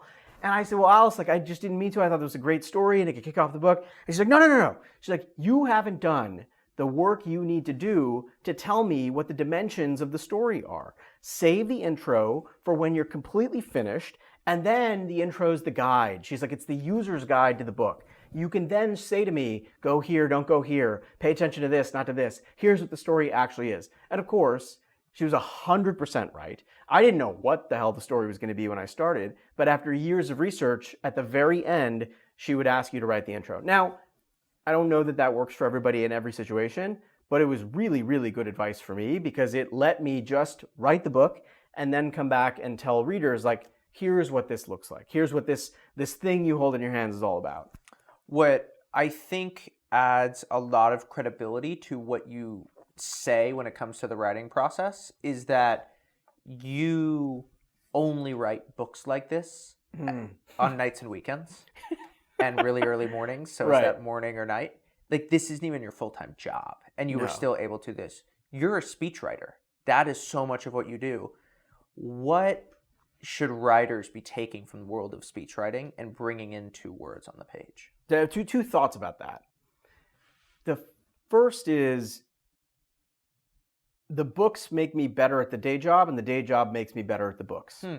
And if you are in the professional world, if you're in the modern professional world, you have to write. You have to write emails, you have to write text messages, you have to write on Slack. Yep. So the truth is you're cross-training all the time. I think of my day job as cross-training for the books, and I think of books as the cross-training for the day job, right? What is writing a business proposal or an email to a colleague, but like an act of persuasion and an act of grace or an act of apology or whatever, all that stuff like also makes it into books, right? So for me, the day job is really useful cross-training. I get to engage with different audiences. I'm writing op-eds for different people. I'm writing for business people, Hollywood people, CEOs. And I'm always thinking like, what is the audience? What's your ghostwriting for them? Ghostwriting for them, sometimes doing, like it's mostly ghostwriting, and it's a lot of like, oh, I have like a speech I need to give or a quarterly update to shareholders, or I have an op-ed and I'm going to go do that thing. And that is perfect for also like seeing their perspective, telling a story, having to weave together narratives. But it's a lot of writing. Like I'm doing thousands of words every day outside of the book, right? But again, volume builds quality. For me, I always thought about it like, oh, it's the reason Kobe Bryant would spend 5 hours in the gym like after the Lakers lost a game shooting baskets until his hands were hurting, right? Or whatever. There's apocryphal. And some, actually, not apocryphal. There are real stories about how much time. I would often think to myself, like, if Kobe Bryant was a writer, what would he do? And I was like, well, he would just write a metric ton of stuff. And the virtue of the ghostwriting is actually I get to do it without my own name. So I don't feel I feel invested in the success of it, but I don't feel invested in the consequences necessarily. In terms of what other writers can take from speechwriting, I actually recommend everybody who's doing any kind of writing at some point in your organization, if an executive or somebody more senior than you has a thing that they're going to do and they're a little bit uncomfortable about what they're going to present. It could be a wedding toast or it could be an update to the board. If you're a decent writer or even halfway decent, offer to do a first draft. Oh, that's great. It's actually how I got started in all of this. Nobody gave me a job as a speechwriter. I was working for somebody.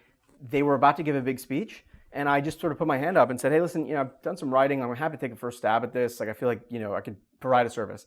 I did that at McKinsey. We had to write a report or something, and I was like, I'll just do the first draft. I'm sure it'll get you like 70% of the way there.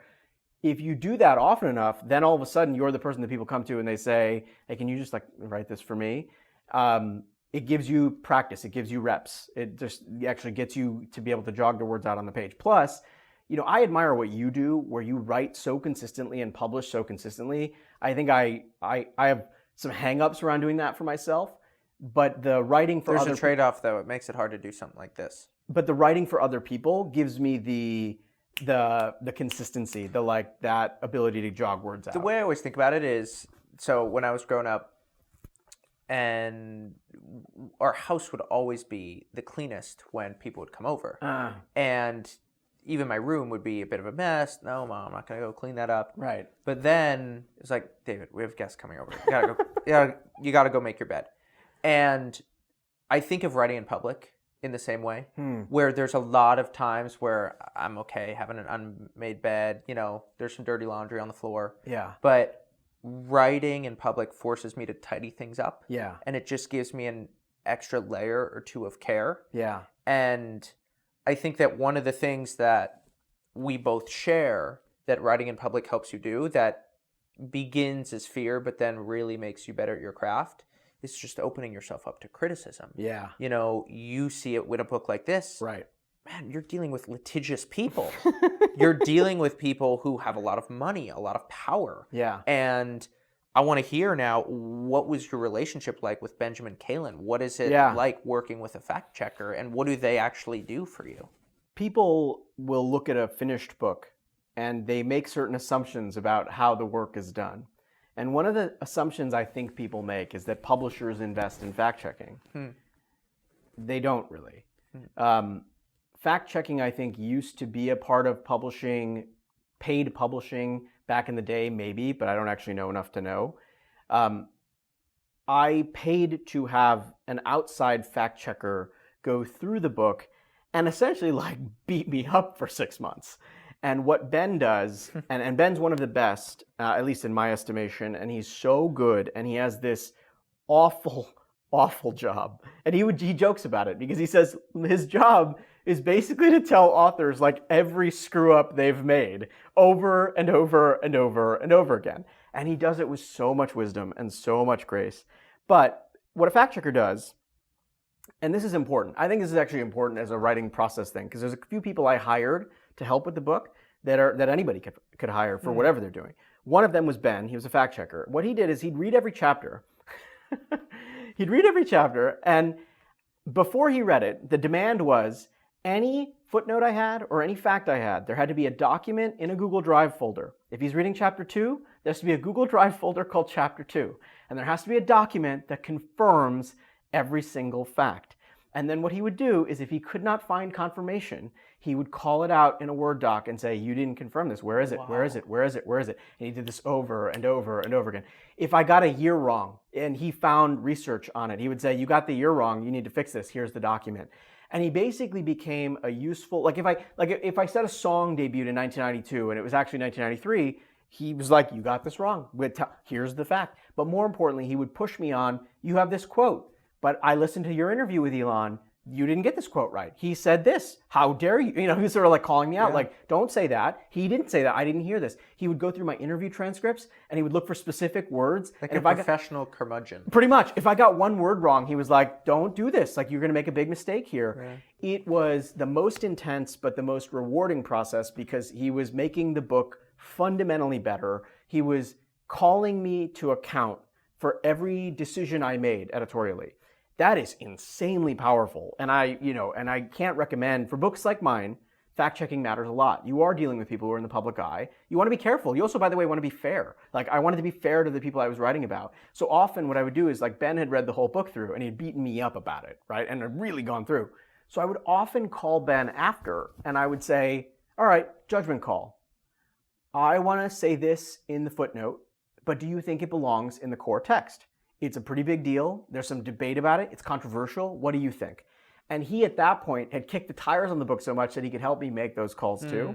That was really, really, really valuable. But I can't recommend, for people who do this kind of work, I don't see how you could do it without getting a fact checker. It costs a lot of money, but you sleep so much better knowing someone's really gone through and just like honestly torn up your prose and said, nope, wrong, this, that. I mean, it was amazing. And by the way, he did 3 rounds of that kind of editing with me, and it was savage. It was intense, and it was late nights and a lot of work, but I'm so grateful. People have, I think, a vision of writing that's sort of like the Henry David Thoreau. You go to a cabin, you're all alone, you have a typewriter, you have a quilt and a cup of coffee, and you pound away. This book, like I wrote a section called Debts because I owe a whole metric ton of people a ton of debts. My editor, Stephanie Freerick at Simon & Schuster, who took over after Alice passed away, was incredible. Her associate editor, Emily, just insanely on top of the whole process. The people who did the art, the people who did the cover design, the people who I hired to be an extra set of eyes on a given chapter, just to make sure I kind of got the texture right and it made sense. Books, no piece of writing is done in a vacuum, at least not in my general experience, especially now. And you shouldn't be shy about asking for help. If you're trying to get started in writing, hire an editor. Hire somebody for not very much money that you can find online who can look at something you wrote and say, I'd improve here, and here. Yeah. It shouldn't be any hit to your ego. And honestly, I do it. I write books and I still have people who are from the outside who I pay outside of the publisher to improve the product. That is, for me, it's like basic common sense. If you can do that, you should. Yeah, 2 things. So the first thing is this has always been the sort of platonic ideal for rite of passage is to have every student get a piece of feedback. And what happens once you begin to get feedback is you begin to learn that you have to read your writing from the perspective of the reader and not as the writer. And the way to hack this, though, is to really utilize conversation. And I find that if I'm communicating in conversation about an idea and I'm saying, hey, let me tell you about this story, and I'm gauging, okay, these are the things that you react to. Okay, well, now I know I can double down on those things. then the kinds of questions that you're getting in response, that's going to tell you a lot about what ideas aren't resonating. Yeah. And so what I try to do is I try to use conversation as a lead into my writing and do as much of my writing in conversation, at least when I need that two-way interaction, so that I can get in the head of my reader. Yeah, that's really smart. I mean, frankly, I should do more of that. A lot of my stuff is just in my head and then it comes out. But my version of that I did, that because we're going knee deep into process, there's a person I recognize at the end of my book. His name is Justin Richmond. Justin's one of my friends from college. He's one of my best friends. And I texted so many of the paragraphs I wrote to Justin in the morning, and he was insanely indulgent for 5.5 years, reading a paragraph. I mean, and even just doing the little heart emoji, right? Or doing the little like thumbs up, or just saying like, man, it's not that interesting. It was a useful signal. So what I take from what you said is you can really psych yourself out if you think that all writing emerges from your brain onto the page perfectly. Yeah. Actually, what it is, it's like totally a team sport. And you work with editors and you talk to friends and you send things out and you publish for the same reason that Michael Jordan had Phil Jackson. Because Michael Jordan doesn't become Michael Jordan without Phil Jackson. And I always saw this sort of constellation of people in my life as the coaches and the trainers and the people who were bringing this project to life. But that's not something that I had that's special. It's something that anybody can build for their writing system. And it doesn't have to be somebody who's qualified. It can be anyone. It can be just a friend who you think is like a friend who reads a lot of books is a great person to send like your first piece of writing, because they'll just give you feedback and they'll do it in the way a friend would, which is with love and not looking to like what's going to be the ROI on this, right? They're just going to read it and they're going to tell you what they think, and you can even text it to them and they'll read it over on their phone. Where does research factor into your life, and how are you tracking research? What are you looking for as you do it? I front load the research. And the research depends a lot on the project. For this particular project, the research was a mix of things that were already published about PayPal, interviews that the people had given that were already available on YouTube or Vimeo or wherever, and then my own interviews. But I tried as much as possible to like extract all those things sort of at the beginning. I do write while I'm researching, but I would say like at the beginning, it's like more research than writing. And the reason is because I don't know what I'm going to say until I know what the facts are. I mean, I'm not a novelist, right? So I'm not making it up. I'm trying to understand like, oh, I have this document, I have these emails, I have this interview. Okay, cool. Then I know what to work with. And I try to install process into the research, even if it's an artificial process. Here's what I mean. If you look at my to-do list, like while I was knee deep in research, you'd see these little tick marks. And it was, it was like, 20 minutes, read newspaper articles. 20 minutes, read PayPal emails. 20 minutes, contact interviewees. 20 minutes, so I would build an artificial process and I would just follow it every single day. And what happens is volume builds quality. Like if you do 10 days of reading newspaper articles about that period, you figure out what you're going to figure out. You sort of pick it up as you go along and then you make refinements along the way. My thought would be, in the same way you shouldn't treat writing as this big albatross you're trying to like hack your way through, just break research down into like, at least for books like this, again, my disclaimers, into whatever you need to do to feel confident that you're gathering the information you need, right? And that can be, hey, I'm writing a piece about, golf. Okay, what are the things I need to do? All right, like these are the golfers. Let's like 20 minutes about reading about the golfers. Yeah, the challenge that I think every writer faces who has to do research for a project is some comfort with feeling like you have enough. And my concern with ever taking on a research-heavy project is that I will never feel like the research I've done is adequate. And so the problem is the worst things when you're creative is when you can take something that's like a creative vice and try to turn it into a creative virtue. Yeah. Because now you're procrastinating, but you're praising yourself up saying, oh, look, I did all this research. I just need to do all the research. Right. I need to keep going. Yeah. And there's a will to say, no, it's time to write now. Yeah, so I'll tell you the 2 or 3 things that fix that. Yeah. At least fixed it for me. I worked for a while and still count as a dear friend, an amazing coach named Lauren Zander. And Lauren Zander, people have heard about her because she's been on podcasts and various things, and she's a coach to some of the most interesting creative people in the world. And I was fortunate enough to have her as an ally throughout this book. At one point, Lauren identified that what I was doing was sort of analysis paralysis, research paralysis. Yeah. And Lauren made me make a pact, which is that I had to write and send to her 1,000 words every day. And if I didn't do that, the penalty was that I had to give like $200 to some cause that I find totally abhorrent. Next time you do that, you can just send it to me. I'll give you my bank account. But I like you. It would be like that wouldn't be painful enough, You're right? Okay. But what she identified was, she said, for one of the big things in her line of work is like consequences. If there weren't any consequences for overdosing on research, I could just research until the cows come home. Right. She created a consequence, and the consequence was I was not going to give $200 to the thing, and I was not going to disappoint Lauren. Yeah. For something like 100 days, I sent her 1,000 words every day. And it was painful, and there were Saturdays and Sundays where I definitely was like struggling. There were times when like the words were not that great, but I hit every one of those days because there was no way. So that was one thing. It's like raise the stakes. Yep. Raise the stakes on consequences. Yep. This is true, by the way, in any endeavor in life, but like it's especially true of writing. The second thing is I did have one thing that many people don't have, which is I had a contract and a deadline.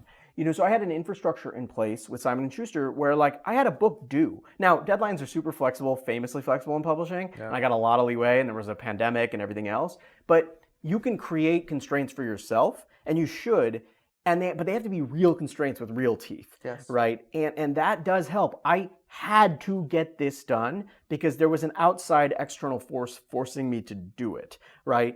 A friend who passed away, my agent's late husband, Harry Lodge, who was an amazing doctor, he said humans are best when they're in harness. That was his line for it, is in harness. He goes, when you have a contract, you're in harness. You have a thing, you're driving. You don't have an abstract goal to write a book one day. You have February 15th, I need to deliver X number of words, right?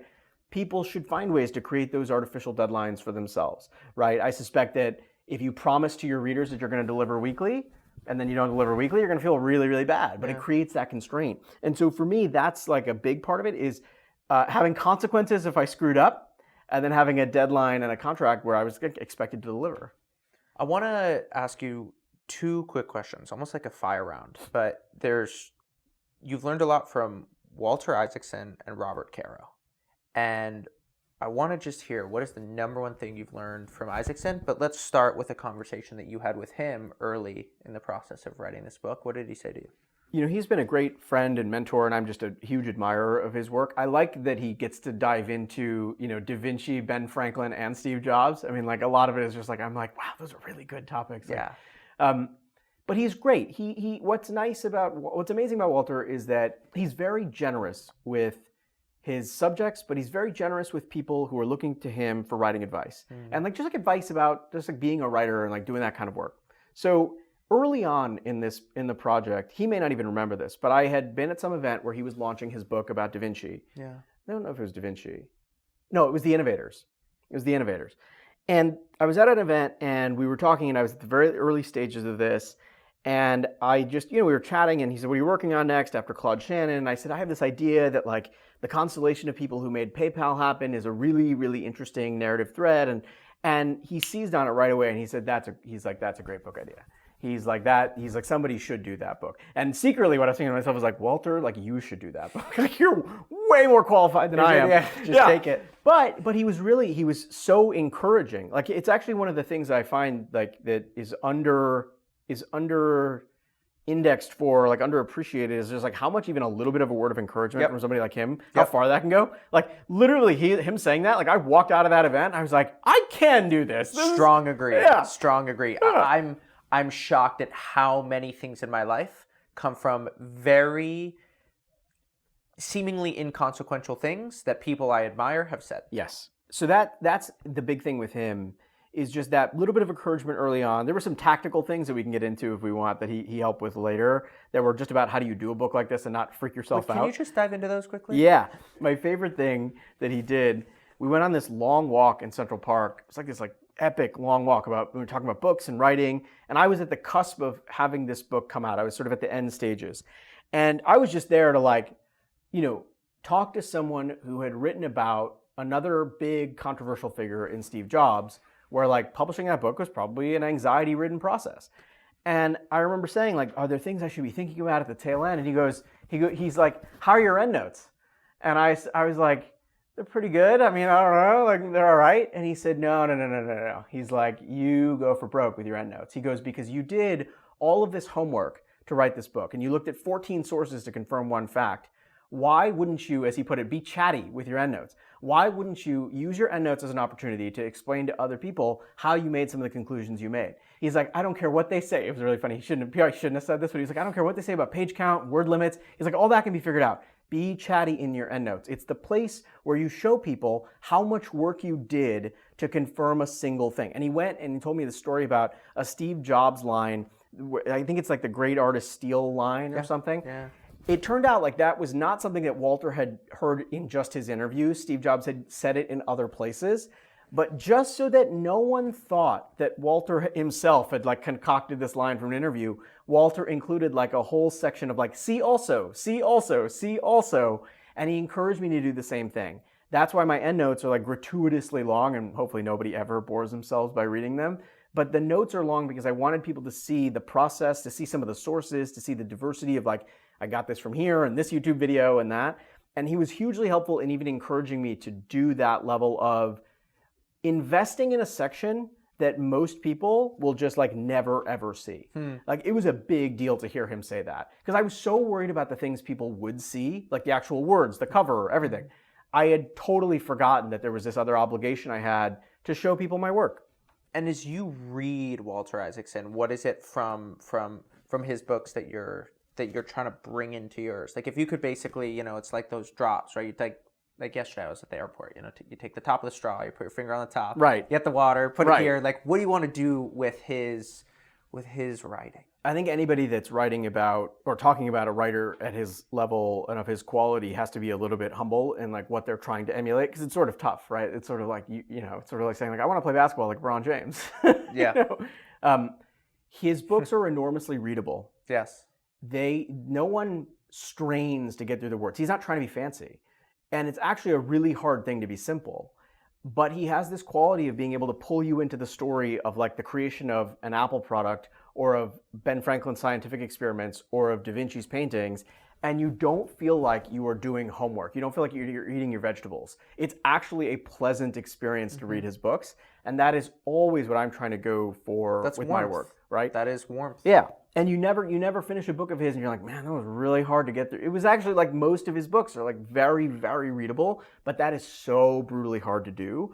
That's what I'm trying to go for. I think I hit the mark in some ways, maybe I didn't in others, but I think if you're dealing with big figures, complex topics, including in science, research, and computer engineering, you have an extra obligation to write for non-engineers so that like a non-engineer will actually understand, you know, I wrote a whole thing here about the debates between Microsoft and Linux and those systems. Non-engineers will understand that section. It will be relevant and fresh to them because I tried to do what Walter does and make it readable. Yeah. Caro is one of my favorites when it comes to biography, and I think that the things that I learned from him is he reads a lot of fiction, and he says that even the best nonfiction needs to be written like fiction so that it stands the test of time. And then the other very tactical thing that I learned from Caro is he starts writing the book once he has the very last sentence in mind, and he writes to the last sentence. That's probably a smart approach. I did not do that, maybe to my chagrin, or you know, probably cost me a little while to get the book done. Caro is in a league of his own. He spends 10 years on a book, right? I often call him like the OG. Like in my field, he is the person who does the work at the level of quality that all of us aspire to. What I take from him in the things I do is, one, he has this line about turning over every page. Yes. Yeah. And so I'm nuts about that. I try to, with the time I have, go through as many pages of material as I can to pull as much material together and then to actually read it and try to understand it. I'm going to get better at it, but that's an ambition, is turning over every page, like really trying to go for broke. It's sort of like if you're going to do this, why not make it as good and as intense and as, as big a project as you can. So I try to turn over every page. The other thing that he does really, really well is he interviews people who are at the periphery of a story to understand the core of the story. So there's this great moment where he'll act it out himself. He runs from the Capitol to where LBJ lived in Washington to understand how the sun hit the dome. So I applied that. I walked the distance between 165 University Avenue and 394 University Avenue in Palo Alto a bunch of times, back and forth. And because I was trying to understand, you have one team that's in one office. They don't like this team that's in the other office. So how much distance is there? And what is it like to grab lunch? And what's the weather like? So I would just walk back and forth. And I actually stood outside the office. I tried to let somebody let me in. It didn't work. But I tried to do all these little things to absorb the texture that he has in his books, because his books are just a magnificent monument to detail. He captures every scrap. And you read them, and I'm honestly, sometimes I'll laugh when I read a section because I'm just gobsmacked about how much detail there is. And I hope that in some instances with some of the stories in this book, I reached that level. Last question. At the end of the book, you read a letter to your daughter, and you say that she should care less about the things that she creates and more about the people that she creates them with. And you go on to talk about this idea of productive discomfort, and you say that that's one of the core elements of what the PayPal founders had. Yeah. This tension that was actually generative.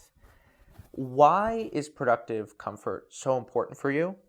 But it's the last line that really just melts me. You say, there are lessons that I love you too much to teach you. And so let's sort of blend those two together as we wrap things up. I appreciate you picking up on this and bringing it up.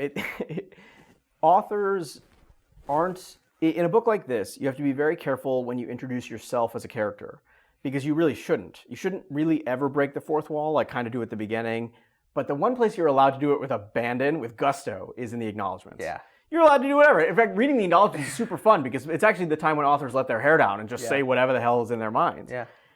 For me, my daughter was born and passed her first 7 years on the planet while I was doing this book. So this book was born at the same time that she was born.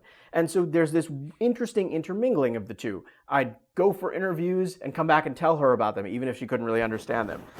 She can spot a Tesla from a mile away now, right? There's things about my life that, because of this book, became a part of her life too. Yeah. So I felt like the cool thing to do wasn't just to dedicate the book to her, but to sort of do the message in a bottle, where I'm allowed in this book to write a little note that she might not see until she's much older, which I did in the acknowledgments. And the lesson that I came to from the PayPal experience, but also from my experience of writing the book, is that it's really easy to find friends who make you feel good. It's much harder to find friends who make you better. And one of the lessons that I learned from this book is that it wasn't that Max and Peter were best buddies and would just hang out and be nice to each other all the time. It was that Max improved Peter and that Peter improved Max. It wasn't that Elon Musk and David Sachs agreed all the time. It was actually that they had very productive disagreements and they were moving forward in the same direction. And again, I'm writing a note to my daughter, so I'm allowed to stretch a little bit. But what I wanted to emphasize to her is I said, I love you so much that I'm actually not going to be able to be that tough with you in some instances. Meaning, I can't be your coach because I love you too much. There's too much affection, there's too much warmth, and I'm not going to be able to. It will hurt me to be that honest with you. But I said, you do need to find people who are going to do that for you. And in the acknowledgments, I name all of these friends of mine who just honestly helped me set my head on straight and helped me think about this project in an interesting way, or who celebrated certain moments, or who just called me out when I was wrong. By the way, including Ben Kalin, including my fact checker. But look, I took some creative liberty with the acknowledgments because you're really this isn't a lessons book. It's not how to make your own PayPal. It's not how PayPal will help you live a better life. It's the story of how the company came into being. But I like to think that the book teaches people something. And one of the things it teaches you is you ought to find people around you who can, with love, call you out. Mm-hmm. And I'm very lucky. I have friends like that. I have people in my life professionally who are like that. I want my daughter to have those things because I saw the power of it coming out of this story, which is that this startup was not an easy place to work all the time, but it was a place where people felt like they were obligated to bring their best. And so I applied that lesson, and I was like, Venice, you should really find people who can push you to do that. That's a beautiful note to end on. Congratulations on the book, and thanks for being here. Thank you very much for having me. This was a blast.